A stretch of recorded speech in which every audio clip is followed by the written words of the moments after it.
উদ্ধৱ কবুলন্ত কেশৱ কৃপাময়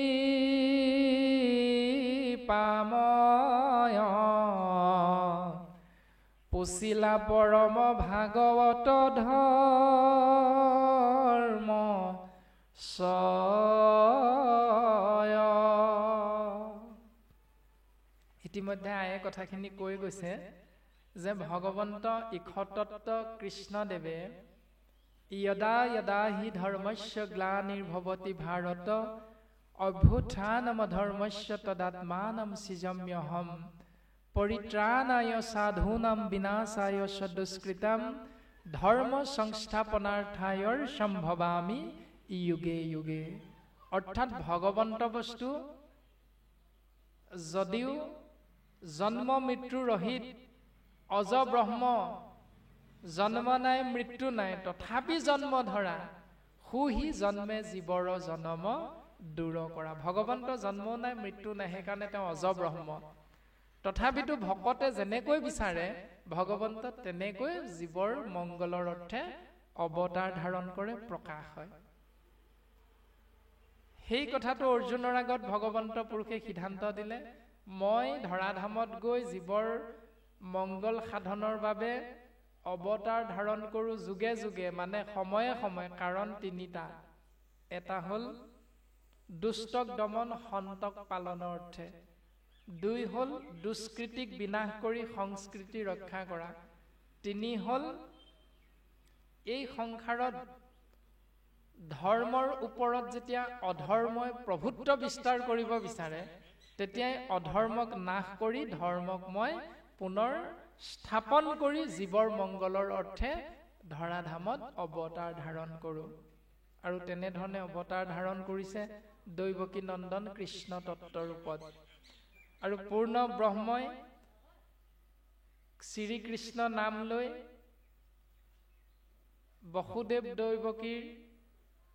বসুদেৱৰ ঔৰসত দৈৱকীৰ গৰ্ভত কংসৰ লৌহ কাৰাগাৰত জন্মগ্ৰহণ কৰিছে।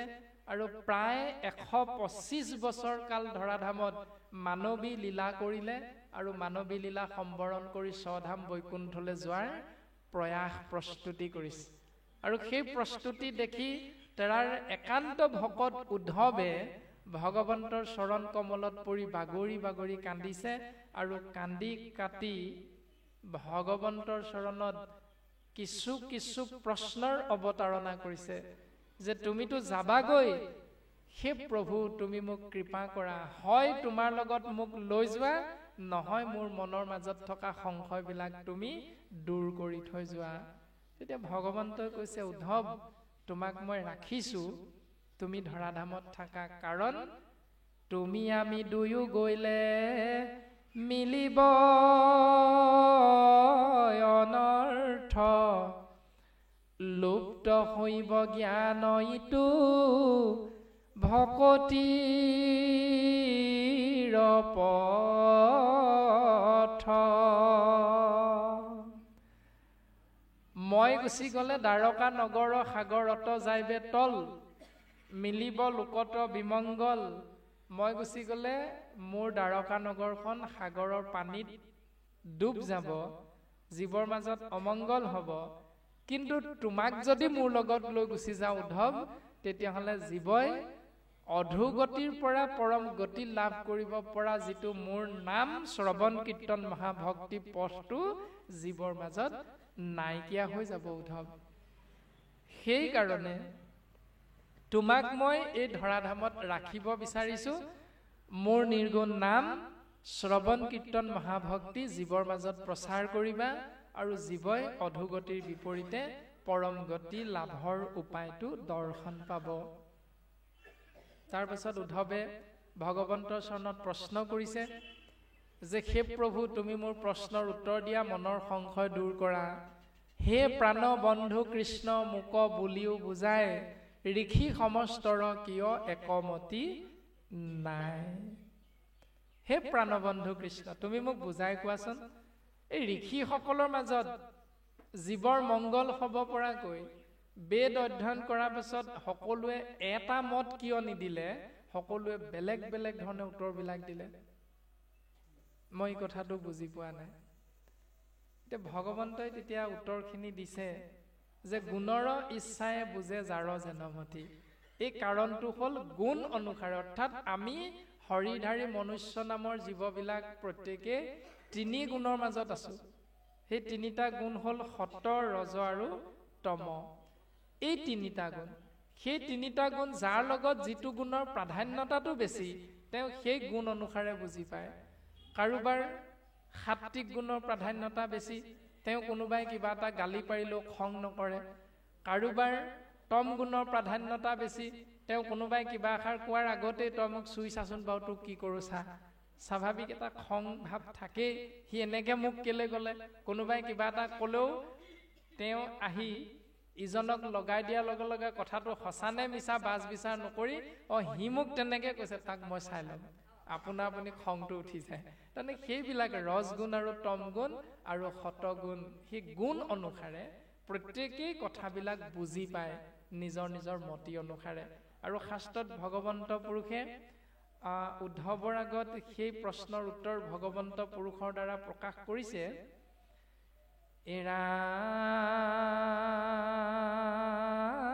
এৰাম একে বেদ বাক্যে কিয় ভৈল মতি ভেদ, কিংকৰৰ কেশৱ সংশয় কৰা ছেদ।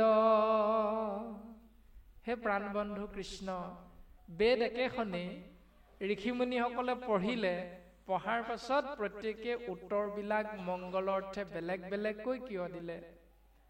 তুমি অনাদি ঈশ্বৰ, তুমি শিৱ সৰ্বজান, পৰিচ্ছেদ দাতা তুমি বিনে নাহি আন। তুমিয়েই অনাদি যাৰ আদি নাই অন্ত নাই, তুমিয়েই ঈশ্বৰ, তুমিয়েই শিৱ, তুমিয়েই সৰ্বজানন্তা। এতিয়া শিৱ বুলি বেলেগ কোনোবা আছে নেকি? নাই। শাস্ত্ৰত ক'লে যে কৃষ্ণই হ'ল শিৱ, কৃষ্ণই হ'ল অনাদি, কৃষ্ণই হ'ল ঈশ্বৰ। কোনে ক'লে? মহাভক্ত উদ্ধৱে কৈছে। আপুনি মইতো উদ্ধৱতকৈ বেছি ভকত নহয় আৰু জ্ঞানী, গতিকে উদ্ধৱ ভকতে ইমান সুন্দৰভাৱে তত্ত্ব দিছে। হে প্ৰভু তুমিয়ে অনাদি যাৰ আদি নাই অন্ত নাই, হে প্ৰভু তুমিয়ে ঈশ্বৰ, তুমিয়ে শিৱ, শিৱ মানে মংগলময়, তুমিয়ে সৰ্বজানন্তা, সৃষ্টি স্থিতি প্ৰলয়ৰ গৰাকী তুমিয়ে প্ৰভু, গতিকে তুমি মোক মোৰ মনৰ সংশয়টো দূৰ কৰা। তে ভগৱন্ত পুৰুষে প্ৰকাশ কৰিছে কথাখিনি। এৰাম কেহু বোলে বেদে কয়ে, যজ্ঞ ব্ৰত দানে, কেহু বোলে ক্ষুদ্ৰ দেৱতাক পূজা তীৰ্থ স্নানে, কেহু বোলে বেদে কবৈ জ্ঞানতে সে গতি, গুণৰ ইচ্ছায়ে বুজে যাৰ যেনমতি। কোনো কোনো ঋষিমুনিয়ে বেদ পঢ়ি পঢ়ি ক'লে যে বেদে হেনো কৈছে যজ্ঞ কৰা, ব্ৰত পালন কৰা, দান দিয়া, তোমাৰ মংগল হ'ব। আকৌ কোনোবা এজন ঋষিমুনিয়ে কৈ দিলে হেৰা তুমি কোৱাটো সঁচা, কিন্তু বেদে এই বুলিও কৈছে আকৌ মনত ৰাখিবা, ক্ষুদ্ৰ দেৱতাক পূজা কৰা, তীৰ্থ স্নান কৰা, তেতিয়া তোমাৰ মংগল হ'ব।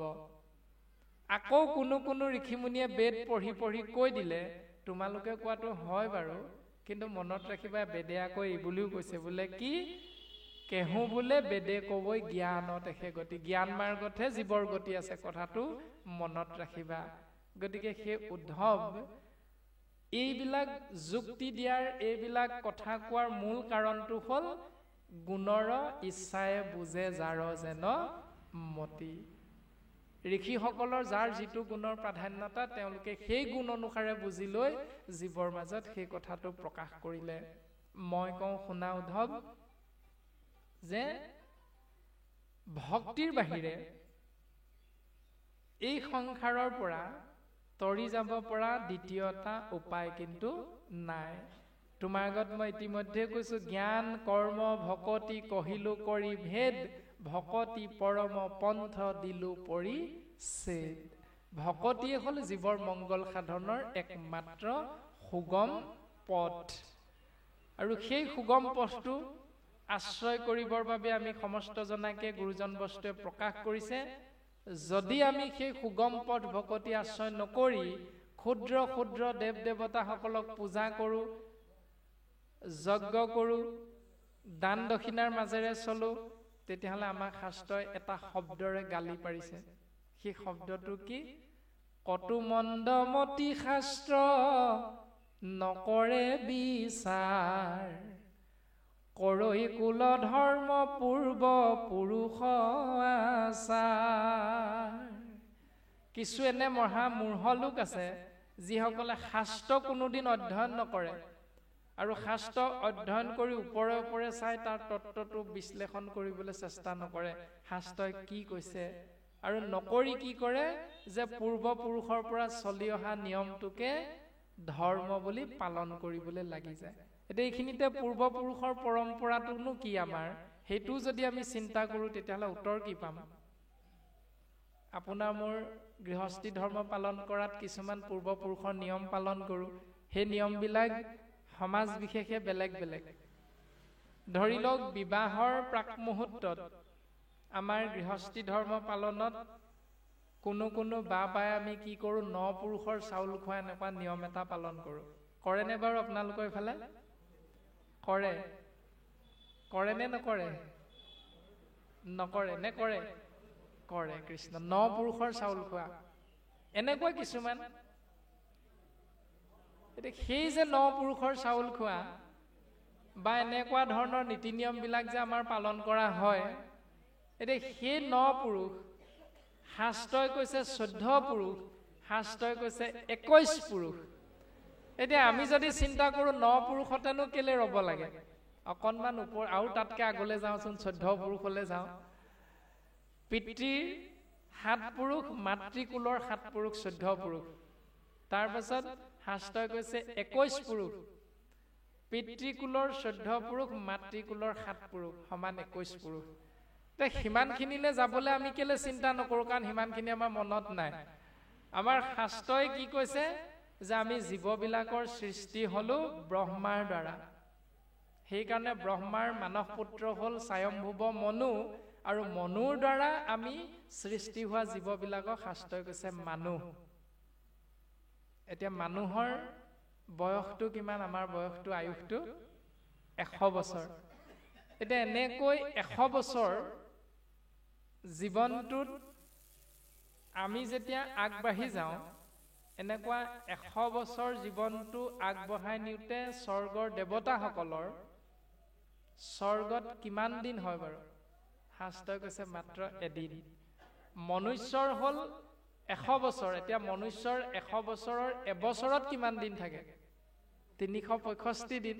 এনেকৈ 365 দিন, এবছৰ, 2 বছৰ, 3 বছৰ, 4 বছৰ, 100 বছৰ যোগ হওঁতে দেৱতাৰ মাত্ৰ এদিন হয়। দেৱতাৰ যেতিয়া এদিন, 2 দিন, 3 দিন, 4 দিন, 5 দিন এনেকৈ 1000 বছৰ হয়গৈ, তেতিয়া ব্ৰহ্মলোকত ব্ৰহ্মাৰ কিমান দিন হয়? আকৌ তেনেকৈ ইন্দ্ৰৰ কিমানজন পতন হ'লে?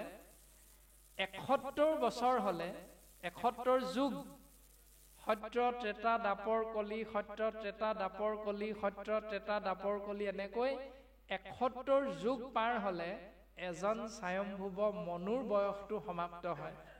আকৌ এনেকৈ 14জন মনুৰ যেতিয়া মৃত্যু হয়, তেতিয়া এজন ব্ৰহ্মাৰ মৃত্যু হয়। তাৰমানে আমাক এইটোৱে সিদ্ধান্ত দিলে, হৰি বিনে আচন্ত যতেক আন দেৱ, আপোনাক ৰাখিবাক নোৱাৰন্ত কেৱ।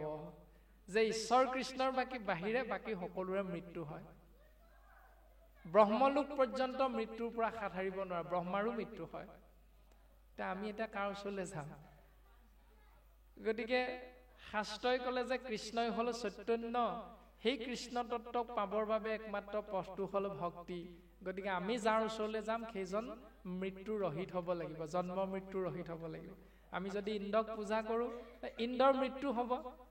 যিজনে নিজকে কালৰ পৰা ৰক্ষা কৰিব নোৱাৰে, তেওঁ আমাক কেনেকৈ ৰক্ষা কৰিব? যিজন নিজেও মৃত্যু হয় এদিন, তেওঁ আপোনাক মোক কেনেকৈ ৰক্ষা কৰিব? কাৰণ আপুনি ময়ো মৰিম। সেইকাৰণে শাস্ত্ৰই কৈছে যিজন আদি অনাদি ঈশ্বৰ কৃষ্ণ তত্ত্ব তেওঁৰ চৰণলৈ যোৱা, তেওঁৰ চৰণলৈ গ'লে জীৱৰ মংগল সাধন হ'ব। এতিয়া পূৰ্বপুৰুষ হ'ল সেয়া যে ব্ৰহ্মা হৰে যাক সদায় সেৱা কৰি থাকে, ব্ৰহ্মা হৰ পুৰন্দৰ আদি দেৱ নিৰন্তৰ জাক সদা পশয় শৰণে আন আৰ নাহি ত্ৰিভুৱনে। যে ব্ৰহ্মা আৰু শিৱকে ধৰি ইন্দ্ৰ ৩৩ কোটি দেৱ দেৱতাই দিনে ৰাতিয়ে নিৰন্তৰে যিজনৰ চৰণ চিন্তা কৰি থাকে সেইজনেই হ'ল সমস্ত জীৱৰ পূজ্য, সমস্ত জীৱৰ পূজনীয় ইষ্টদেৱ ভজনীয় তত্ত্ব হ'ল কৃষ্ণ, তেওঁৱেই হ'ল পূৰ্বপুৰুষ। এতিয়া ব্ৰহ্মা যদি আমাৰ পূৰ্বপুৰুষ, ব্ৰহ্মাই কোনটো নিয়ম আমাক দেখুৱাইছে? ঈশ্বৰ কৃষ্ণক চিন্তা কৰাটোহে আমাক দেখুৱাইছে নিয়ম। গতিকে আমি যদি এই ৭ পুৰুষ বা আজিৰ পৰা ১০০ বছৰ আগত, আজিৰ পৰা ১০,০০০ বছৰ আগতে থকা নিয়ম এটা পালন কৰিটো কেতিয়াও শুদ্ধ নহয়। শাস্ত্ৰই যিটো নিয়ম আমাক দিছে পূৰ্বপুৰুষৰ, সেই নিয়মটোৱে হ'ল শুদ্ধ নিয়ম, আৰু সেই নিয়মটোক আশ্ৰয় কৰিবলৈ বিচাৰ কৰিলে আমি উত্তৰটো পাম কৃষ্ণই হ'ল সত্য শুদ্ধ নিত্য অখণ্ডিত জ্ঞান। সেই কৃষ্ণ তত্ত্বৰ চৰণত উদ্ধৱে প্ৰশ্ন কৰিছে ২৭ ভাগী প্ৰশ্ন, আৰু সেই ২৭ ভাগী প্ৰশ্নক এক অৰ্থত কোৱা হৈছে ভাগৱত ধৰ্ম। আৰু দুলুৱা এগৰাকীয়ে ইতিমধ্যে সেই প্ৰশ্নকেইভাগী প্ৰকাশ কৰি গ'ল যে হম দম দান সত্য শৌচ মহালাভ যজ্ঞ শৌৰ্য মূৰ্খ পণ্ডিত বন্ধু দুখীয়া সুৰ মহাধন পথ বিপদ সুখ দুখ স্বৰ্গ নৰক গৃহ ধনৱন্ত ঈশ্বৰ অনিশ্বৰ, এইবিলাক প্ৰকৃততেনো কাক বোলে ক'ব লাগে? এতিয়া আমিও কৈ থাকো নহয়, ইতিমধ্যে প্ৰাণজিৎ নামৰ শৰীৰটোও কৈ আছে যে বেয়া কাম কৰিলে নৰকলৈ যাবা, ভাল কাম কৰিলে স্বৰ্গলৈ যাবা। তা স্বৰ্গনো কাক বোলে, নৰকনো কাক বোলে? উদ্ধৱে সুধিছে, আৰু আমিও মুখতহে কৈ থাকো স্বৰ্গ নৰক বুলি। এতিয়া প্ৰকৃততেনো স্বৰ্গ কোনখন নৰক কোনখন, ভাগৱতেনো আমাক কি বুলি জ্ঞান দিছে? তাৰ বিষয়ে আমি জানিবলৈ আজি সৌভাগ্যৱন্ত হম। এনেকৈ আমি যে কওঁ এইটো মূৰ্খ তই একো নেজানা, কিন্তু মূৰ্খনো প্ৰকৃততে কোনজনক কৈছে? বোলে এওঁ বৰ পণ্ডিত দে, এওঁ জ্ঞানী, কিন্তু জ্ঞানী বা পণ্ডিত বুলিনো কোনজনক শাস্ত্ৰই স্বীকৃতি দিছে? প্ৰত্যেকটো কথা আমি শাস্ত্ৰসন্মতে বুজিব পাৰিম। আৰু পদবন্ধে আমাক প্ৰকাশ কৰিছে এৰা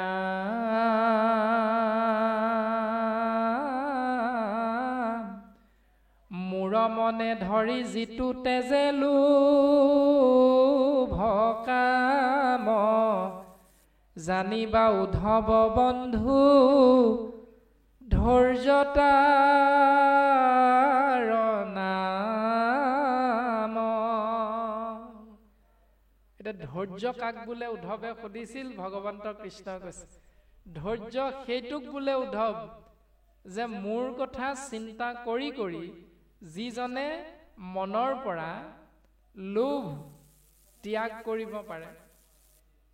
এতিয়া আপোনাৰ সব যে ইয়াত বহি আছে, কেইটা বজাত আহিলে বাৰু? আজি ইয়ালৈ বাপৰ গৃহলৈ কেইটা বজাত আহিলে? 10টা বজাত। ঘৰত কি খালে? শকতকে সৰহকে খাই আহিছে নে কম কমকে খাই আহিছে? কম কমকে খাই আহিছে। কেলে? কাৰণ বাপে ইয়াত কিবা এটা যোগাৰ কৰিছে। কিন্তু এতিয়া কেইটা বাজিলে? 2 বাজিবৰ হৈছে প্ৰায়। 2 বজালৈকে সেই কমকে খাই অহা কেইটাই হৈ গৈছে নে? অলপ খাওঁ খাওঁ লাগি আছে, কিন্তু লাগিলেও আমি উঠি যোৱা নাই। কেলে? কাৰণ আমি কৰ্ণপথেৰে কৃষ্ণ নাম শুনি আছো। সেই কৃষ্ণ নাম অৰ্থাৎ মূৰৰ কথা শুনন্তে, যে কৃষ্ণ নাম শুনি থাকোতে যিজনে তেজৈ লোভ কাম, যিজনে লোভটো ত্যাগ কৰিব আমি পাৰিছো, জানিবা উদ্ধৱ বন্ধু ধৈৰ্য তাৰ নাম। তাৰ নামটো হ'ল ধৈৰ্য। তাৰমানে আপোনালোকে এতিয়া ধৈৰ্য ধৰি আছে। এই ব্যৱস্থাটোৰ নাম ধৈৰ্য। কৃষ্ণ নাম শুনি থাকোতে লোভটো নাইকিয়া হৈ যায়। অন্য সময়ত কিন্তু ইমান সময় বহি নাথাকো। ঘৰত যদি আয়ে নাই দিয়া, আধা ঘন্টা দেৰি হলে কি হব? ক'ত মৰিলিগে, ক'ত সোমালিগে? অথনিৰ পৰা চিঞৰি আছো, দে খাবলৈ ভোক লাগিছে। কিমান যে খং উঠিলেহেঁতেন, কিন্তু আজি আমি খং নাই কৰা। কেলে? কাৰণ আমি কৰ্ণপথেৰে কৃষ্ণ নাম বস্তু শুনি আছো। সেইকাৰণে এই ব্যৱস্থাটো শাস্ত্ৰই কৈছে ধৈৰ্য। তাৰ পাছত প্ৰকাশ কৰিছে স্বভাৱক এৰি মুত চিত্ত কৈল থিৰ মায়াক জিনিলে জানা সেহি মহাবীৰ। সেইজনক মহাবীৰ বুলি কৈছে যিজনে স্বাভাৱিক স্বভাৱটো এৰিব পাৰিলে। এতিয়া আজি 9-10 বজাতে আহিলে, আহি ইয়াত বহি আছে 2 বজালৈকে। অন্য দিনা ঘৰত থাকোতে কি কৰে? এইখিনি সময় বাপসকল অফিচত থাকে, পথাৰলৈ যায়, আইসকলে তেওঁলোকৰ বাবে খোৱা খাদ্য ৰন্ধন কৰিব লগা হয়, চাহ তামোলৰ যোগান ধৰিব লগা হয়। তাৰ পাছত কাঁহী বাতি, ঘৰ সৰা, কাপোৰ ধোৱা, বিভিন্ন কাম থাকে আইসকলে। আজি কৰিলে নাই? সেইখিনি কৰিছে, সোনকালে কৰিলে। আজি কেলে কৰিলে? কাৰণ আজি আমি কৃষ্ণ নাম শুনিম। সেইকাৰণে আপোনাক মোক এই ব্যৱস্থাটো পালন কৰাৰ কাৰণে আজিৰ দিনটোত অন্তত শাস্ত্ৰই কৈছে মায়াক জিনিলে, অৰ্থাৎ ঘৰত যিখিনি বন্ধনত আছিলো আমি, যে কাঁহী বাতি ধোৱা, খৰি মাৰি ফলা, এই ভাত ৰন্ধন কৰা, ঘৰ সৰা, কাপোৰ কানি ধোৱা, সেই যিটো মায়াৰ মাজত আছো আমি, বন্ধনৰ মাজত আছো, সেই বন্ধনটোৰ পৰা মুক্ত হৈ আজি কৃষ্ণ নাম শুনিবলৈ আহিলো। সেইকাৰণে আমাক কৈছে মহাবীৰ। এনেকৈ যদি আমি সদায় 2-3 ঘণ্টা নহ'লেও অন্তত 12 ঘণ্টাৰ ভিতৰত বা 24 ঘণ্টাৰ ভিতৰত 1 ঘণ্টাও যদি আমি ঈশ্বৰ উপাসনাৰ বাবে সময়টো দিব পাৰো, তেতিয়াহ'লে সেইকণ সময়ৰ বাবে শাস্ত্ৰই আমাক মহাবীৰ বুলি প্ৰশংসা কৰিছে। কিন্তু মহাবীৰ হিচাপে আমি কেতিয়া চিনাকি দিব বিচাৰো? আমুকে আমুকক দিলে কিন্তু ভালকে দুচাত মান, সেই তাক নোৱাৰে নহয়, তাৰ গাত কিমান শক্তি আছে দেখিছাই দেখোন, কিমান শকত আপদ। তেতিয়া আমি তেওঁক মহাবীৰ হিচাপে স্বীকৃতি দিওঁ। এইটো সংসাৰৰ এটা নিয়ম, বাস্তৱ ছবি। কিন্তু শাস্ত্ৰই সেইজনক মহাবীৰ বুলি কৈছে যিজনে কৃষ্ণ নাম আশ্ৰয় কৰিবলৈ গৈ ঘৰত সদায় গতানুগতিক কৰি থকা যিটো স্বভাৱ, সেই স্বভাৱটো এৰি মুত চিত্ত কৈল থিৰ। আমুকে আজি নিমন্ত্ৰণ কৰিছিলে, ভাগৱত কথা ওলাব, কৃষ্ণ কথা ওলাব, নাই যাব লাগিব দেই, এই যে ভাৱনাটো আমাৰ আহি গ'ল, তৎক্ষণাৎ শাস্ত্ৰই আমাক প্ৰশংসা কৰিলে সেইজন মহাবীৰ বুলি। এৰামে মুত চিত্ত দিয়া যিটো তেজিয়া হেমায়া, নিচিন্তে প্ৰাণীৰ দ্ৰোহ কৰে ভূত দায়া। হৰি বুদ্ধি সদায়ে সবাকো কৰে মান, জানিবা উদ্ধৱ তাকে বুলি মহা দান। উদ্ধৱ তাৰ নাম হল মহাদান। কোনটো? নামঘৰৰ বাটচৰাটো বনাই দিলো 1.5 লাখ টকা দি, এইজনে বৰ মহাদান কৰিলে দেই। এনে ধৰণে আমি যিবিলাক সংসাৰত চকুৰে দেখি থাকো, কাণেৰে শুনি থাকো, সেইকাৰণে সেই ব্যক্তিজনক আমি দানী বুলি কওঁ। তেওঁ দিয়া ব্যৱস্থাটোক মহাদান বুলি আমি চবেই সকলোৱে স্বীকৃতি দিওঁ। কিন্তু শাস্ত্ৰই কি বুলি ক'লে? শাস্ত্ৰই সিদ্ধান্ত দিলে মুত চিত্ত দিয়া যিটো তেজি আখে মায়া, মুত চিত্ত অৰ্পণ কৰি যিজনে মায়াক ত্যাগ কৰিবলৈ চেষ্টা কৰিছে, লগে লগে নিচিন্তে প্ৰাণীৰ দ্ৰোহ কৰে ভূত দায়া, প্ৰাণীৰ অহিংসা, প্ৰাণীৰ অহিত চিন্তা নকৰি সমস্ত ভূতকে সত্য শৌচ ক্ষমা দয়াৰ মাধ্যমেৰে আশ্ৰয় কৰিছে আৰু হৰি বুদ্ধি, বিষ্ণু বুদ্ধি কৰি সমস্তকে মান্যতা প্ৰদান কৰিছে। জানিবা উদ্ধৱ তাকে বুলি মহাদান, সেইটো নামেই হল মহাদান। এতিয়া ভাগৱতৰ 1ম স্কন্ধৰ মংগলাচৰণে আমাক সিদ্ধান্ত দিছিল মংগল যোগ আচৰণ সমান মংগলাচৰণ। মংগল যোগ আচৰণ, মংগল বিয়োগ আচৰণ বুলি নাই কোৱা, মংগল যোগ আচৰণ। যদি মংগল বিচাৰা তেতিয়াহ'লে যোগ কৰা আচৰণটো ক'ত? বাক্যৰ লগত, মনৰ লগত, শৰীৰৰ লগত। কায় মানে শৰীৰ, কায় বাক্য মনৰ লগত তুমি যোগ কৰি লোৱা। কি কেনেকুৱা আচৰণ? প্ৰথম প্ৰকাশ কৰিছিলে জয় জয় কৃষ্ণ কৃপাময়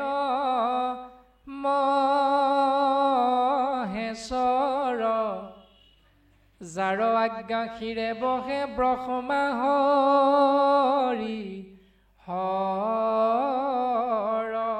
হৰ মানে শিৱ, ব্ৰহ্মা শিৱ হৰিয়ে যাৰ চৰণ চিন্তা কৰি থাকে সেই সৰ্বশক্তিমান ঈশ্বৰ তত্ত্বৰ নাম হ'ল কৃষ্ণ তত্ত্ব।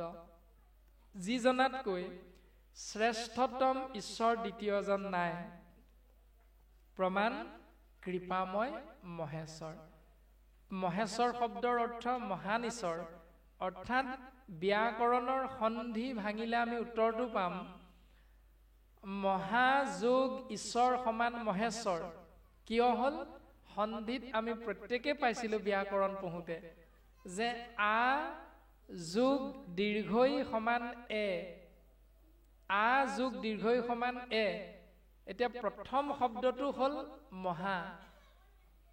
মহা প্ৰথম শব্দৰ অন্ত্যাক্ষৰ অৰ্থাৎ শেষৰ বৰ্ণটো হ'ল আ। যোগ ঈশ্বৰ দ্বিতীয় শব্দটো। এতিয়া ঈশ্বৰৰ আদ্যাক্ষৰ অৰ্থাৎ প্ৰথম বৰ্ণটো হ'ল দীৰ্ঘই, শেষৰ বৰ্ণটো আ যোগ প্ৰথম বৰ্ণটো দীৰ্ঘই।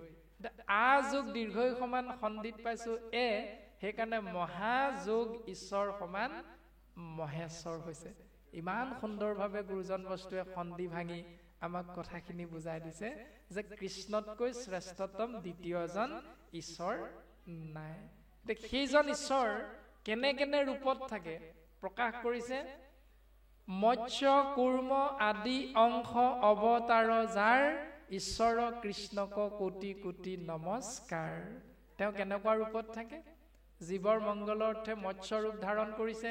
মৎস্য ৰূপ ধাৰণ কৰি সত্যব্ৰত ৰাজাক প্ৰলয়ৰ জলত মাৰ্গ দৰ্শন কৰাইছে। কুৰ্ম মানে কাছৰ ৰূপ ধাৰণ কৰি দেৱতা অসুৰৰ দ্বাৰা সাগৰ মন্থন কৰোঁতে মন্দৰ পৰ্বতক পিঠি পাতি ধৰিছে, দেৱাসুৰক সহায় কৰিছে আৰু অমৃতৰ উৎপত্তি হৈছে, জীৱৰ মংগল সাধন হৈছে।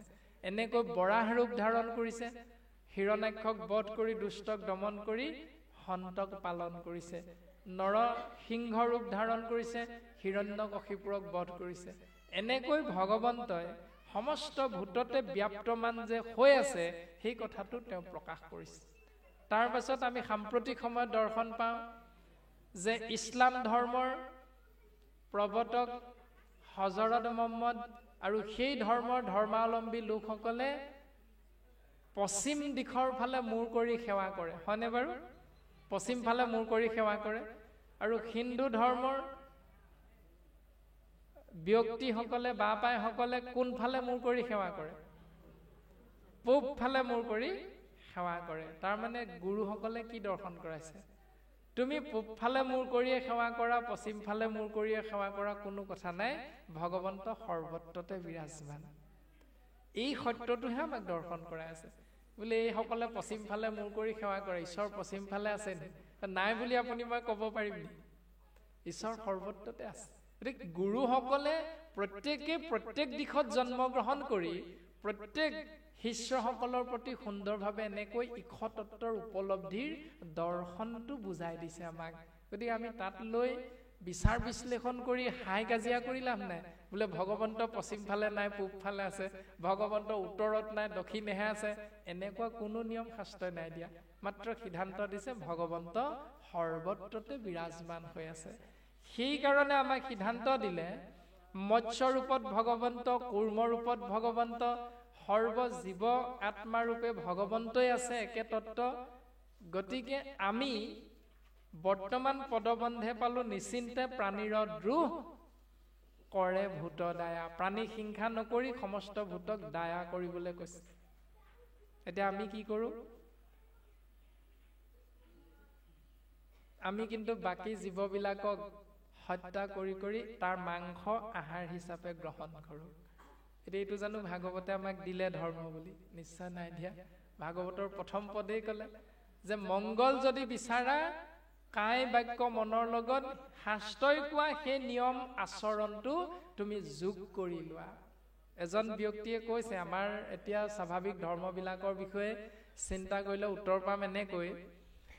এজন ব্যক্তিক নিৰ্দিষ্ট বক্তাৰ ভাষণ দিবলৈ দায়িত্ব দিলে, ঠিক আজি নিচিনাকৈ আমি মূৰ্হমতিক আপোনাভাৱে যেনেকৈ দিলে। আৰু আসনত বহিয়ে বাপজনে কৈছে যে ধৰ্মৰ বিষয়ত গুৰুজন বস্তুৱে কীৰ্তন গ্ৰন্থ ভাগৱত আদিৰ মাধ্যমেৰে আমাক দৰ্শন কৰাইছে। মৎস্য কুৰ্ম আদি অংশ অৱতাৰ যাৰ ঈশ্বৰ কৃষ্ণক কোটি কোটি নমস্কাৰ। মৎস্য ৰূপে অৱতাৰ ভৈলা প্ৰথমত উধাৰিলা বেদ প্ৰভু প্ৰলয় জলত। কীৰ্তন গ্ৰন্থটো লিখিছে গুৰুজনাই মৎস্য অৱতাৰ, ভাগৱতৰ পদবন্ধু কৈছে মৎস্য অৱতাৰ। গতিকে মাছ কাছ সমস্ত ভূততে ভগৱন্তই আছে। গতিকে সেই বাপসকল আইসকল যে মৎস্য কুৰ্ম আদি জীৱবিলাকক বধ কৰি তাৰ মাংস যদি আমি আহাৰ হিচাপে গ্ৰহণ কৰোঁ, এইটো হ'ল অপৰাধ, এইটো হ'ল পাপ। ইমান সুন্দৰকে নিৰ্দিষ্ট বক্তাই ভাষণ দিলে। বাপসকলে আইসকলে জাউৰীয়ে জাউৰীয়ে হাত চাপৰি দি মাৰিছে।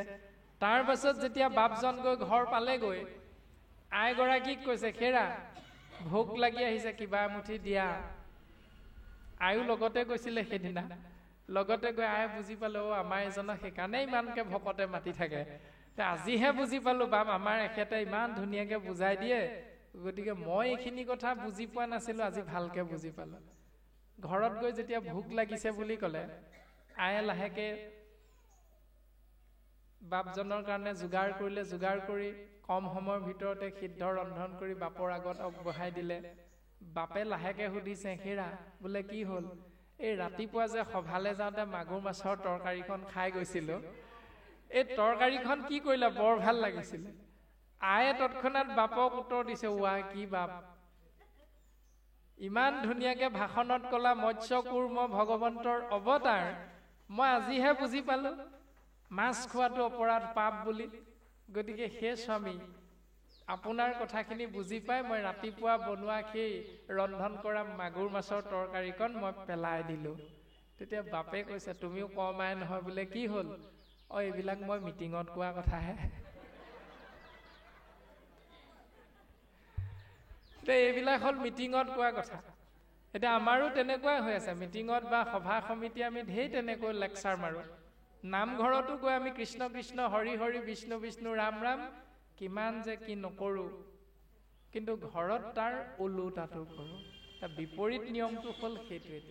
এতিয়া শাস্ত্ৰই কৈছে যে জানিবা উদ্ধৱ তাকে বুলি মহাদান। এতিয়া মহাদান তেতিয়াহে হ'ব যেতিয়া আমি সমস্ত ভূতকে দয়া কৰিম, মৰম স্নেহৰ মাজেৰে আমি জীৱনটো অতিবাহিত কৰিবলৈ চেষ্টা কৰিম। এইটোৰ বিষয়ে আমাক এনেধৰণে প্ৰকাশ কৰিছে। এৰাম মুত চিত্ত দিয়া তেজী ভোগয় ভিলাস, জানা তাৰে নাম মহাতপয় বিনাশ। সমস্ত জগত যিটো দেখে হৰিময়, তাৰে নাম সত্য সখী জানিবা নিশ্চয়। মোতেই চিত্ত অৰ্পণ কৰি যি ভোগ মনৰ অভিলাষবিলাক ত্যাগ কৰে, তাৰ নামটো হ'ল মহাতপ। যি মহাতপৰ বিষয় হ'ল অবিনাশ, অৰ্থাৎ কোনোদিন বিনাশ নহয়। সমস্ত জগত যিটো দেখে হৰিময়, তাৰে নাম সত্য সখী জানিবা নিশ্চয়। সমস্ত ভূততে হৰিময় দৰ্শন। এতিয়া হৰিময় দৰ্শন পাবৰ কাৰণে আমি কি কি কৰো? সকলোৱে আমি নামঘৰ, মন্দিৰ, মছজিদ, দৌল, দেৱালয় আদিবিলাকলৈ যাওঁ। কিন্তু শাস্ত্ৰত কৈছে ও কৃষ্ণ তুমি আছা হেনো সবাৰো হৃদিত, তত্ত্ব নাপাই তোমাক বিচাৰো বাহিৰত। কৃষ্ণ তত্ত্ব ক'ত আছে? সমস্তৰে হৃদয়ৰ মাজত আছে। কিন্তু হৃদয়ৰ মাজত আছে বুলি বুজি নোপোৱাৰ কাৰণে আপুনি মই দৌল, দেৱালয়, মঠ, মন্দিৰ, নামঘৰ, গছৰ তল আদিবিলাকত গৈ ভগৱন্তক বিচাৰি বিচাৰি সময়বিলাক অপচয় কৰোঁ। শাস্ত্ৰই কৈছে তিনিটা সত্য, অতিথি দেৱো ভৱ। অতিথিক ঈশ্বৰ জ্ঞান কৰিবা। দ্বিতীয়তে ক'লে পিতৃদেৱো ভৱ, পিতৃক ঈশ্বৰ জ্ঞান কৰিবা। মাতৃদেৱো ভৱ, মাতৃক ঈশ্বৰ জ্ঞান কৰিবা। ও তীৰ্থ ভ্ৰমিবলৈ যাবয়ে নালাগে, নাই ক'তো পুণ্য ঠাই। পিতৃ মাতৃৰ সেৱাই সৰ্বশ্ৰেষ্ঠ ধৰ্ম, সেয়ে হ'ব বৈকুণ্ঠ ঠাই বান্ধৱ, সেয়ে হ'ব বৈকুণ্ঠ ঠাই। তাৰমানে জন্ম দিয়া পিতৃ, জন্ম দিয়া মাতৃ ঈশ্বৰ বুলি কৈছে।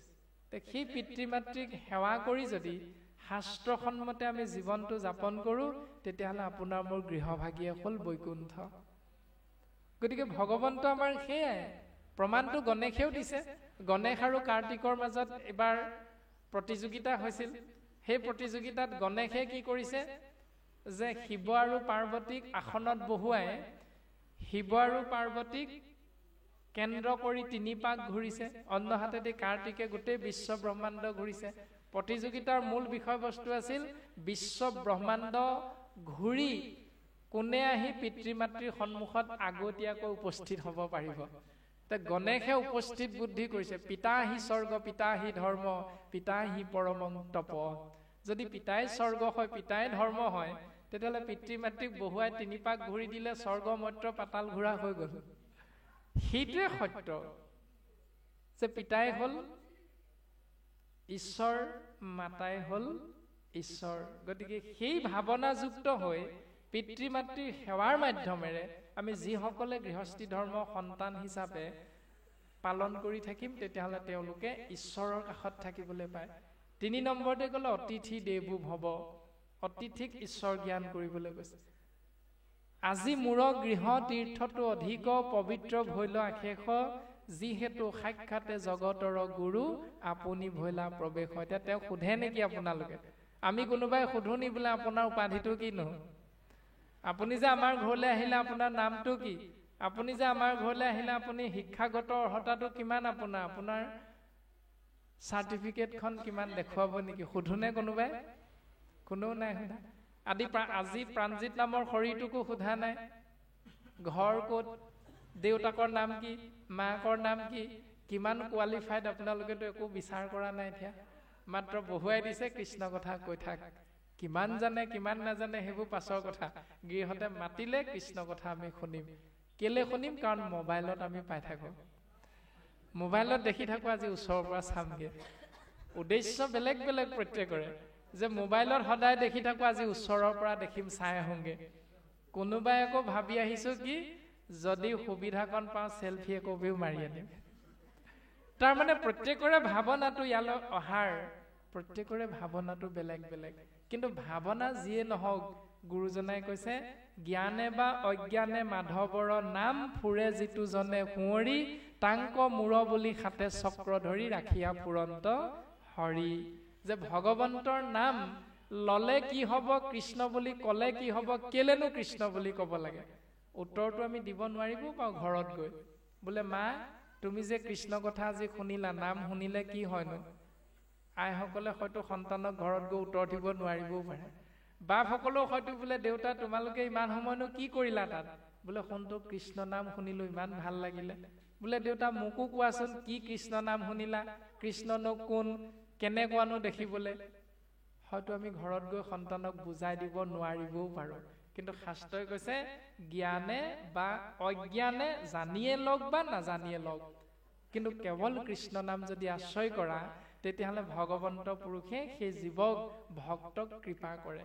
প্ৰমাণ হিচাপে দিলে যে জুই অৰ্থাৎ অগ্নিৰ ধৰ্ম হ'ল দাহকতা, পানীৰ ধৰ্ম হ'ল সিক্ততা।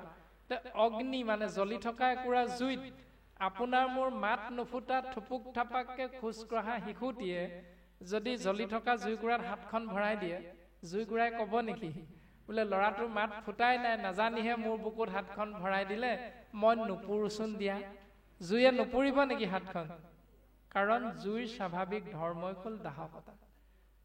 ঠিক তেনেকৈ পানী বৰষুণ এজাক আহিছে, আপোনাৰ মোৰ হাতত ছাতি নাই, বেগাই খোজ কাঢ়িব নোৱাৰো, 80 বছৰ হ'ল দেউতা লাখতিডালত ভৰ দি গৈ আছে, বৰষুণ জাকেতো নকয় বোলে দেউতা বেগাই খোজ কাঢ়িব পৰা নাই, দেউতাক মোৰ পানীৰে নিপিয়াওচোন দিয়া, ক'বনে বৰষুণ জাকে? নকয়। ঠিক তেনেকৈ নাম আশ্ৰয় কৰা মাত্ৰকে নামে সেই ব্যক্তিজনক ক্ৰিয়া কৰিবই, সেইটোৱে হ'ল সত্য। গতিকে নাম তুমি যেনেকৈ নোলোৱা, কেৱল কৃষ্ণ নাম আশ্ৰয় কৰা, এই সংসাৰৰ পৰা গতি লাভৰ উপায় হ'ল এয়াই। আৰু বৰ্তমানো এনেকৈ প্ৰকাশ কৰিছে যে সত্য কৃষ্ণস্তু ভগৱান আছে সমস্তৰে হৃদয়ৰ মাজত। সেইকাৰণে সমস্তৰে হৃদয়ৰ মাজত কৃষ্ণ তত্ত্ব আছে, শাস্ত্ৰসন্মতে জানি বুজি আমি প্ৰত্যেকেই ইজনে সিজনক কি বুলি কওঁ? বোলে বাপ কৃষ্ণ। এনেকৈ কওঁনে? নিশ্চয় কওঁ। এতিয়া আজি এই বাপজনৰ গৃহভাগ, আমি যদি ইয়াত পদূলি মুখত গেটৰ সিপাৰে প্ৰত্যেকজন বাপ যদি এক গোট হওঁ, ঘৰৰ যদি দৰ্জাখন মৰা থাকে, তেতিয়া আমি ঘৰটোৰ দৰ্জাখন মাৰি থোৱাৰ কাৰণে কোনোবাই ঘৰটোক চাই কৃষ্ণ বুলি কম নি? ঘৰটোৰ দৰ্জাখন মাৰ খাই আছে, আমি গেটৰ সিপাৰৰ পৰা দেখিলো দৰ্জাখন বন্ধ, বোলে কৃষ্ণ ঘৰ, এনেকে কম নি কোনোবাই? নমস্কাৰ ঘৰ বুলি কম নি কোনোবাই? নকওঁ। যিমান কোটি টকাৰ আচবাব সৌন্দৰ্য বৰ্ধন কৰি ৰাখিলেও চোতালত, আমি কোনেও বন্ধ দুৱাৰৰ ঘৰটোক কৃষ্ণ বা নমস্কাৰ কৰি থৈ নাযাওঁ। ৰাস্তাইদি গ'লে যামনে? নাযাওঁ। এতিয়া কাক কৃষ্ণ বুলি ক'ম?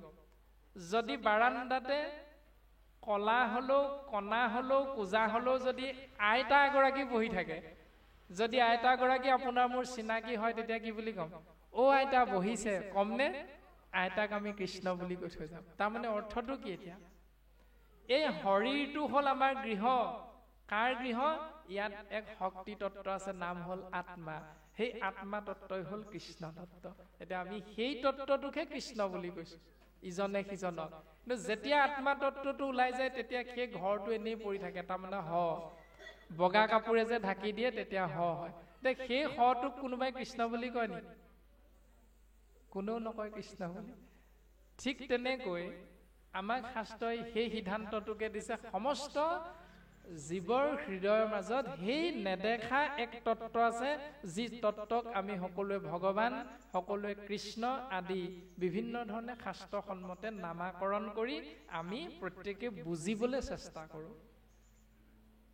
আৰু বৰ্তমান পদে আমাক এনেকৈ ক'লে, এৰাম মোক জানি যিটো জনে তেজে কৰ্মমল,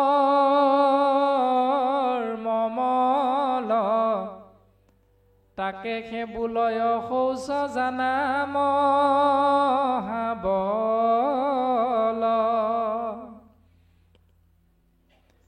ঈশ্বৰ জ্ঞানক যিটো দেই উপদেশ, তাকে সে দক্ষিণা বুলি নাহি কৈ সন্দেহ।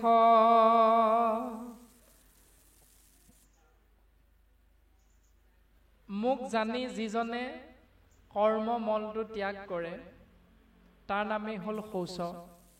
এতিয়া শৌচ বুলি ক'লে আমাৰ সংসাৰ দৃষ্টিত আমি কি বুজি পাওঁ?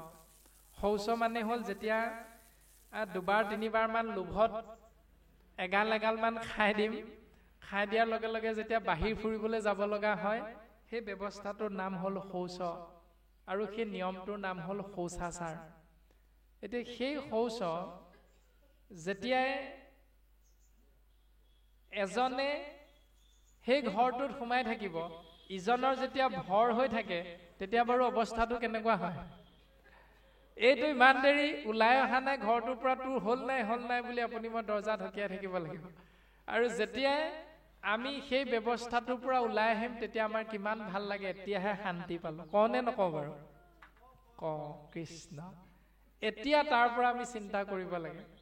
শাস্ত্ৰই কৈছে যে যেতিয়াই আপোনাৰ শৰীৰৰূপী গৃহখনৰ মনৰূপী একাদশ ইন্দ্ৰিয়ৰ দ্বাৰা এটি জীৱই অন্য এটি জীৱৰ প্ৰতি যেতিয়া হিংসা ভাৱটো জাগৃত হয়, বেয়া চিন্তাটো উদয় হয়, সেই বেয়া চিন্তাটো সেই মুহূৰ্ততে ত্যাগ কৰিব পৰাটোৱে হ'ল শৌচ। যেতিয়া আমাৰ ভৰ হৈ থাকে তাক উলিয়াই দিয়াৰ লগে লগে শান্তি পাওঁ, ঠিক তেনেকৈ কাৰোবাৰ প্ৰতি যদি সি মোক এনেকে ক'লে তাক মই চাই ল'ম, সেইদিনাৰ পৰা টোপনি নধৰে বিচনাত, তাক অন্যায় নকৰালৈকে, এহেকা নিদিয়ালৈকে। কিন্তু শাস্ত্ৰই কৈছে, হে প্ৰভু তোমাৰ ইচ্ছা, এই বুলি যদি সেই বাপজনক বোলে বাপ তুমি যে মোক গালি পাৰিলা ভুলটো চাগে মোৰে আছিল, গতিকে বেয়া চেয়া নাপাব, এই মোৰ ক'ৰবাত হয়তো অজ্ঞানবশত ভুল হৈ গ'ল, আপুনি মোক ক্ষমা কৰি দিব, এই বুলি যদি কৈ দিয়া যায়, তেতিয়াহ'লে সেই ব্যৱস্থাটোৰ নাম হ'ল শৌচ। তেতিয়া আপোনাৰো ভাল, সিজনৰো ভাল। এই দোকানত লিখাই থাকে ন, নগদ লেনদেনত আপুনিও সুখী ময়ো সুখী। তাৰমানে বাকী নকৰাকৈ যেতিয়া আমি 10 টকাৰ বস্তুটো 8 টকা লৈ গ'লে 8 টকাত যিমান পাওঁ সেইটোকে যদি লৈ আহোঁ, তেতিয়াহ'লে সেই দোকানীজনো সুখী, আপুনি মই কাষ্টমাৰজনো সুখী, নগদ লেনদেন। এই ব্যৱস্থাটোৰ কথা শাস্ত্ৰই কৈছে, তাকেহে বোলয় শৌচ জানা মহাবল, সেইটোৱে হ'ল শৌচ। কাৰো প্ৰতি তেতিয়া বেয়া ভাৱ নাথাকে, আৰু তেতিয়া আমাৰ সমাজখন সৰ্বাংগ সুন্দৰ হ'ব। আৰু তাৰে নাম দক্ষিণা, বুজিবা উদ্ধৱ, ঈশ্বৰ জ্ঞানক যিটো দেই উপদেশ। যিসকলে ঈশ্বৰ জ্ঞান প্ৰদান কৰি থাকে আৰু যিসকলে আমি ঈশ্বৰ জ্ঞান লাভ কৰোঁ, সেই দিয়া আৰু লোৱা ঈশ্বৰ জ্ঞান, সেই ব্যৱস্থাটোৰ নাম হ'ল দক্ষিণা। তাৰ পাছত যজ্ঞৰ কথা আহিছে, এই ৰামে মোত চিত্ত দিয়া যিটো, কৰে কৰ্ম ধৰ্ম, তাৰে নাম যজ্ঞ সখী, কৈলো ইটো মৰ্ম। তাকে বুলি ভাগ্য যিটো, জানিলে আমাক, শুনা প্ৰাণ সখী আবে লাভ বুলি যাক। যিজনে মোত চিত্ত অৰ্পণ কৰি কৰ্ম কৰে ধৰ্ম কৰে, তাৰ নামটো হ'ল যজ্ঞ। উদ্ধৱ তুমি মনত ৰাখিবা। এতিয়া আমি যিটো কৰোঁ যজ্ঞ, সেইটো হ'ল এটা কুণ্ড পাতো, কুণ্ডটোত খৰি দি জুই জ্বলাওঁ, সেই জুইত ঘিউ দি দি আমি অগ্নিত আহুতি দি মন্ত্ৰ উচ্চাৰণ কৰোঁ, আৰু এটা সময়ত এটা প্ৰাণীৰ নিধন হয়, প্ৰাণ হৰণ হয়। সেইটোৱে হ'ল যজ্ঞ, আমাৰ স্বাভাৱিক চিন্তা। কিন্তু শাস্ত্ৰই কৈছে, উদ্ধৱ যজ্ঞ তাৰ নাম, যে মোত চিত্ত দিয়া যিটো কৰে কৰ্ম ধৰ্ম, যিটো কৰ্ম মোত চিত্ত অৰ্পণ কৰি কৰে ধৰ্ম হয়, আৰু সেই ধৰ্মটোৰ নাম হ'ল যজ্ঞ। এতিয়া আমাৰ দুৰ্গা পূজা কৰে, সেই দুৰ্গা পূজাত মহ পৰ্যন্ত বলি দিব লগা হয়, ছাগলী বলি দিব লগা হয়, হাঁহ পাৰ কোমোৰা আদিবিলাক বলি দিব লগা হয়। এইটো আমি দেখি থকা কথা, সকলোৱে জানো। এইটো ব্যৱস্থা প্ৰকৃততে শুদ্ধ নে অশুদ্ধ? কেনেকৈ অশুদ্ধ? শাস্ত্ৰইটো দুৰ্গা পূজা কৰিবলৈ কৈছে, শাস্ত্ৰইটো দুৰ্গাক পূজা কৰিবলৈ কৈছে, কিন্তু অশুদ্ধ কেনেকৈ হ'ল? কৃষ্ণ, তাৰ মানে তাত্ত্বিক অৰ্থটো বেলেগ। তাত্ত্বিক অৰ্থ যদি চিন্তা কৰোঁ, তেতিয়াহ'লে অষ্টভুজা যি মূৰ্তি এভাগ আমি নিৰ্মাণ কৰোঁ দুৰ্গা হিচাপে, প্ৰকৃতি। এতিয়া আমাৰ সাংসাৰিক দৃষ্টিত প্ৰকৃতি কোন? বাপজনৰ কাৰণে আইগৰাকী হ'ল প্ৰকৃতি, আৰু মহিলাসকলকে দুৰ্গা স্বৰূপিনী বুলি কোৱা হয়। দুৰ্গা স্বৰূপিনী মহিলা বা দুৰ্গা ৰূপত আমাৰ শৰীৰটোৰ কথা প্ৰকাশ কৰিছে। শৰীৰটোত 10টা ইন্দ্ৰিয় আছে, 10টা ইন্দ্ৰিয়যুক্ত আমাৰ শৰীৰটোক দুৰ্গা বুলি কৈছে। গতিকে এই দুৰ্গাক পূজা কৰিবৰ বাবে, সন্তুষ্ট কৰিবৰ বাবে আমি কিছুমান বলি দিব লাগিব। দুৰ্গা পূজাত বলি দিয়া কথাটো কৈছে নহয়, বলি মানে ত্যাগ কৰিব লাগিব। সেই ত্যাগটো কি? হাঁহ, পাৰ, কোমোৰা, ছাগলী, মহ আদিবিলাক। এতিয়া সেইবিলাক কিহৰ প্ৰতীক? কাম, ক্ৰোধ আৰু লোভ, মোহৰ প্ৰতীক হ'ল হাঁহ, ছাগলী, পাৰ, কোমোৰা বা মহ আদিবিলাক হ'ল কাম, ক্ৰোধ, লোভ, মোহৰ প্ৰতীক। তাৰমানে শৰীৰৰূপী দুৰ্গাক সৰ্বাংগ সুন্দৰভাৱে ৰাখিবৰ বাবে আমি ত্যাগ কৰিব লাগিব কাম, ক্ৰোধ, লোভ আৰু মোহ। এই বিষয়বস্তুবিলাক প্ৰতীকী ৰূপত সেয়া দেখুৱাইছে আমাক। কিন্তু আধ্যাত্মিক দৰ্শনে আমাক এইটো দেখুৱাইছে। কিন্তু আমি আধ্যাত্মিক তত্ত্বটো বুজি নলৈ কেৱল আমি বাহ্যিক সংসাৰখনৰ দৃষ্টিত গতানুগতিক যেনি গৈ আছে আমি তেনিয়ে গৈ আছো। মাটিৰ এটা মূৰ্তি দুৰ্গা ৰূপত জয় দুৰ্গা মাইকী বুলি কৈ আমি জয়ধ্বনি কৰোঁ, কিন্তু অন্য হাতেদি আমাৰ শক্তি স্বৰূপিনী মা বুলি কোৱা দুৰ্গা, যাৰ দ্বাৰা আমি সংসাৰখন দেখিলো 10 মাহ 10 দিন গৰ্ভত থাকি, সেই মাতৃক আমি পুৰুষ জাতিয়ে ধৰ্ষণ কৰাৰ পৰা কিন্তু বিৰত নাথাকিলো। এতিয়া শুদ্ধ কোনটো? এতিয়া প্ৰতীকী ৰূপত আমি মাটিৰ মূৰ্তিটোক জয় মা দুৰ্গা বুলি কৈ পূজা কৰাটোত সফলতা নে শাস্ত্ৰই কৈছে মাতৃদেৱো ভৱ, মাতৃক ঈশ্বৰ জ্ঞান কৰা। সেই দুৰ্গা স্বৰূপিনী মাতৃক যদি আমি পদপথত অকলশৰীয়াকে পাই 3-4 জন যুৱকে যদি ধৰ্ষণ কৰিব পাৰো, আকৌ সেই 3-4 জন যুৱকে যদি আমি গৈ মাটিৰ মূৰ্তি এটা সাজ নিৰ্মাণ কৰি তাত ধূপ ধূনা জ্বলাই বন্তি জ্বলাই যদি জয় দুৰ্গা মা বুলি চিঞৰি থাকো, শুদ্ধ কোনটো? এতিয়া আপোনালোকৰ সমস্ত জনা সৰ্বজানন্তা সংসাৰৰ দৃষ্টি প্ৰত্যেকেই আমি বুজি পাওঁ। গতিকে শাস্ত্ৰই কৈছে এটা আৰু আপুনি মই কৰি আছো অন্য এটা। আৰু বৰ্তমানো আমাক প্ৰকাশ কৰিলে এনেকৈ যে তাৰে নাম যজ্ঞ সখী কৈলো ইটো মৰ্ম। যজ্ঞ সেইটোৱে যিটো কৰ্মৰ দ্বাৰা দহৰ উপকাৰ হয়, সেইটোকে ধৰ্ম বুলি কৈছে।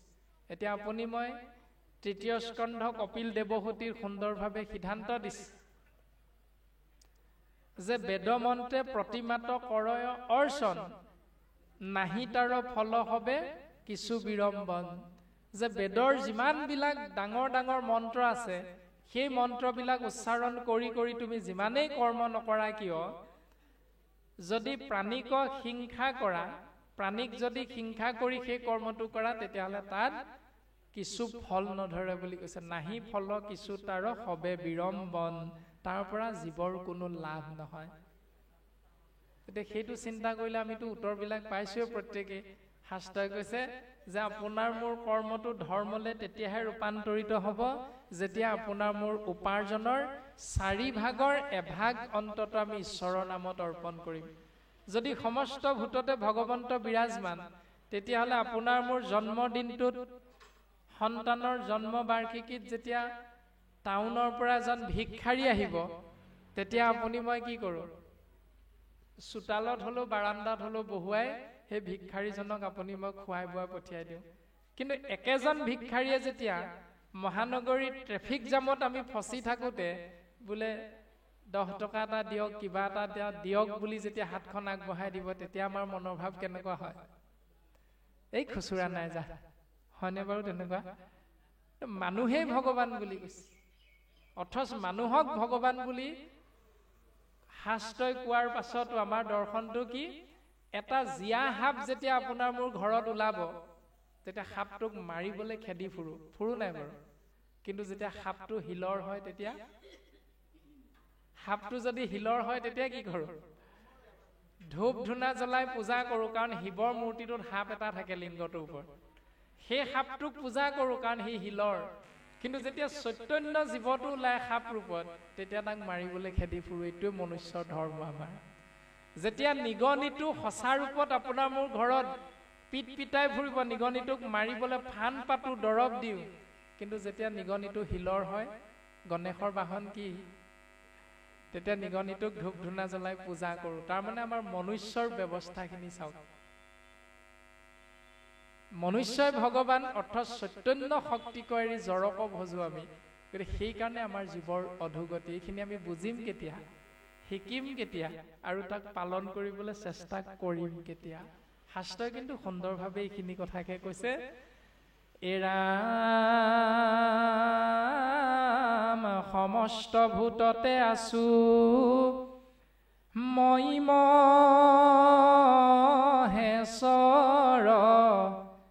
জানিয়া সবাকো কৃপা কৰে যিটো নৰ, তাকে সে বুলিয় সখী পৰম ভূষণ, মোৰ গুণ নামে সে জানিবা মহাধন।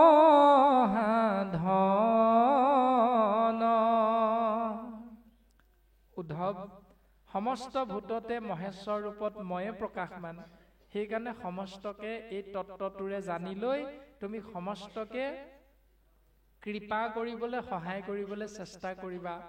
আৰু তাকেহে বলীয় সখী পৰম ভূষণ। ভূষণ মানে সাজ সজ্জা। আমি যে লজ্জা নিবাৰণৰ কাৰণে গাত কাপোৰ কানি পিন্ধো, সেইটো হ'ল সাজ।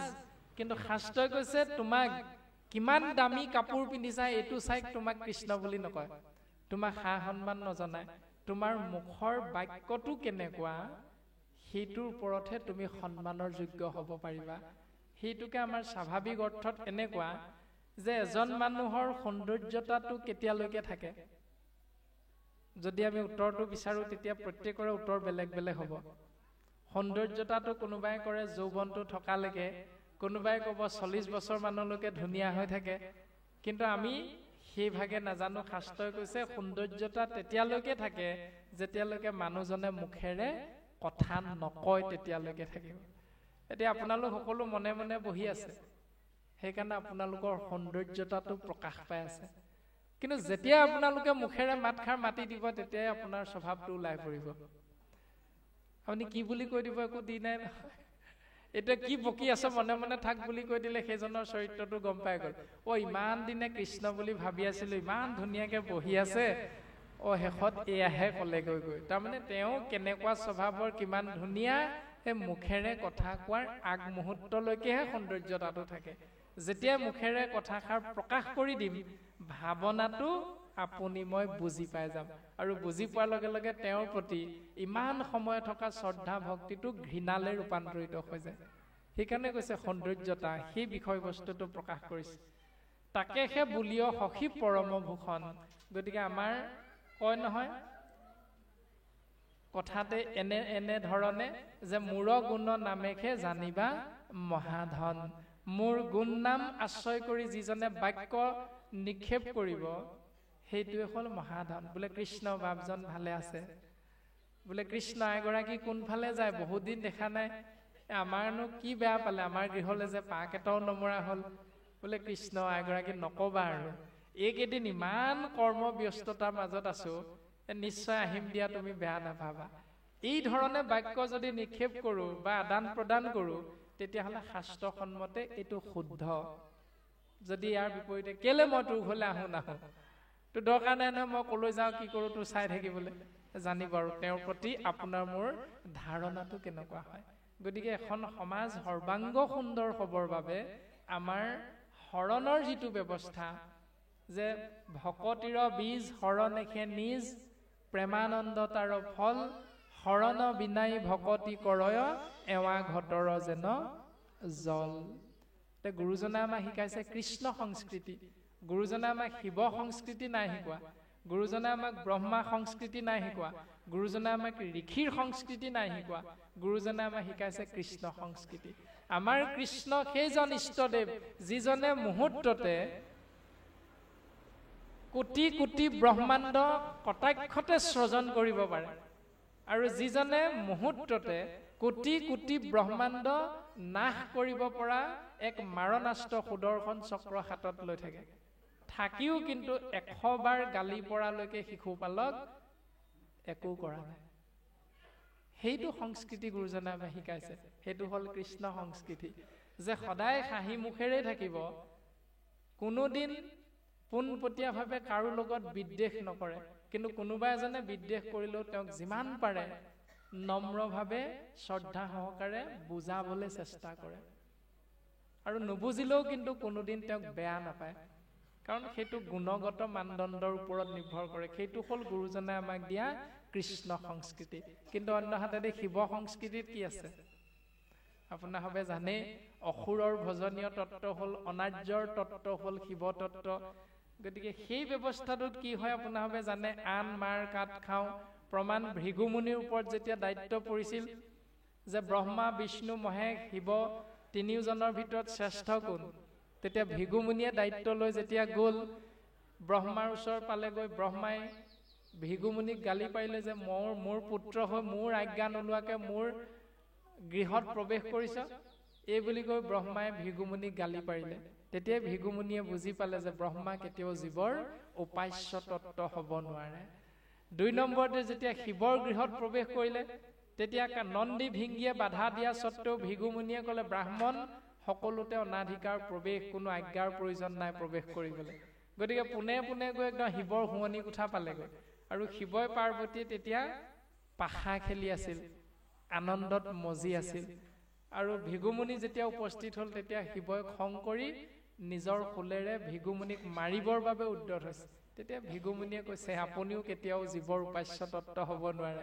যে এজন ব্ৰাহ্মণ, আপুনি জানে কোনো আজ্ঞা নোলোৱাকৈ ব্ৰাহ্মণ সমস্ততে প্ৰৱেশ কৰাৰ অধিকাৰ ভগৱন্তই দিছে। ব্ৰাহ্মণক জাতিগতভাৱে দিয়া আছে এইটো। তৎসত্বেও আপুনি যেতিয়া ব্ৰাহ্মণৰ প্ৰৱেশত আপোনাৰ ক্ৰোধ উপজিছে, খং উপজিছে, তেতিয়াহ'লে আপুনি কেতিয়াও জীৱৰ উপাস্য তত্ত্ব হ'ব নোৱাৰে। তাৰপিছত বৈকুণ্ঠ পালেগৈ। বৈকুণ্ঠত যেতিয়া ভগৱন্ত কৃষ্ণই আৰু লক্ষ্মীয়ে প্ৰেমালাপত ব্যস্ত হৈ আছে, কোনোবা এজন ব্ৰাহ্মণ আহিছে, তেওঁৰ প্ৰতি কোনো গুৰুত্ব আৰোপ নকৰাত ভৃগুমুনিৰ আকৌ তেতিয়া খং উঠিলে।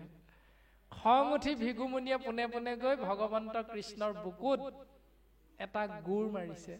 আৰু তেতিয়া ভগৱন্ত কৃষ্ণই ভৃগুমুনিৰ ফালে চাই কৈছে, হে দেৱ, মোৰ বৰ্জ কঠিন হৃদয়খনত তোমাৰ কপাহ কোমল চৰণ যুগলে মোক এটা আঘাত কৰিলা, যি আঘাতত তুমি চাগৈ বৰ দুখ পালা ন প্ৰভু দেৱ।